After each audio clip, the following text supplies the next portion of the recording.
Hey guys, so I was planning on doing a whole tutorial video thing on dyeing my hair lilac because I've been wanting to do it for a while. However, I got too excited about the idea of doing it and I kind of just jumped into it, totally forgetting about recording and everything. So from this moment on, I'm going to record. As you can already tell, I have bleached my hair already. I want to start by saying that if you bleach your hair, you're going to damage it. If you have really nice hair, and you're worried about ruining the quality, understand that you will. I don't hear a lot of people who do videos talk about this. I think that they kind of like jump over the fact that your hair will be damaged. Like mine isn't too bad, but it's still very elastic and dry, and that's something that just comes with the territory of bleaching your hair. There's no way around it, especially if you're doing your whole head like I am. If you're doing your tips, and it's a little easier because you don't have to leave it on as long. But just know that if you bleach your hair, you will damage it. However, there are tips and tricks that I will talk about probably in another video on how to get it back to a better quality. Anyways, so I bought Sensitive Scalp 30 Cream Developer, and it looks like this. It's just a purple bottle. And I bought the same kind of, it was in the same area. It's called Colored Brilliance, and it's powder lightener, and it just looks like this. And it's a big tub, and it's kind of cool because, like, actually, if you just want to dump your powder and your developer and stuff in here, you can.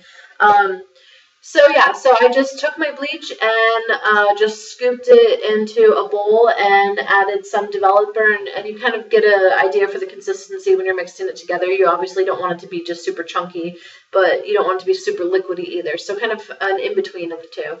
And I had a friend apply this to my hair because I really believe that it's a bad idea to bleach your hair yourself. You can't see what you're doing. You're going to end up with a lot of more blotchy, splotchy areas, and it's not a good choice. I've done it before, and it was probably the worst decision I've ever done. So get a friend or family member or someone to help you with your hair. And I really suggest doing it in sections. Start by sectioning off your hair and start with the lower areas first. Your scalp and your roots tend to bleach a lot quicker. So yeah, so once you section off your hair and you apply it section by section, you want to like apply it section by section, because by the time you're done with the first section, by the time you're done with the second section, the first section probably has been sitting on there for a long amount of time. So apply the first section, make sure it's totally lathered in this because you don't want to miss any spots, and definitely make sure you have gloves. If you've ever had bleach on your hands, it's not a fun experience. So yeah, apply it section by section and make sure to keep an eye on it. The time really does vary for each person. I only had to leave mine on for 5-10 minutes before it like turned out the color that it did.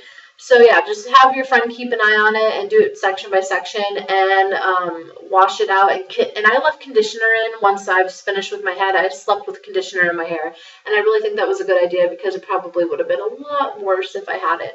So yeah, so once you get to the bleaching process is over, you're probably going to be left with like an orangey yellowish blonde. It's not going to be platinum blonde or white blonde or anything like that. You're going to want to invest in some toners. So yeah, definitely buy a few good toners. And you know, if you go to Sally's, I suggest getting everything at once. Get your developer, get your bleach, get your like oil treatments and your deep conditioner. Get conditioners that have keratin in it, because that's what bleach does. It pulls out the keratin and pulls out the protein in your hair. So yeah, so just get everything at once. Get a bunch of oil treatments and stuff. I'm letting my hair sit for a week, so you won't. So the video that comes after this is going to be after a week of letting it sit and get oily. I'm not going to wash my hair for a week because I want it to get a little bit stronger. So yeah, I hope that this helped, and here is next week's video.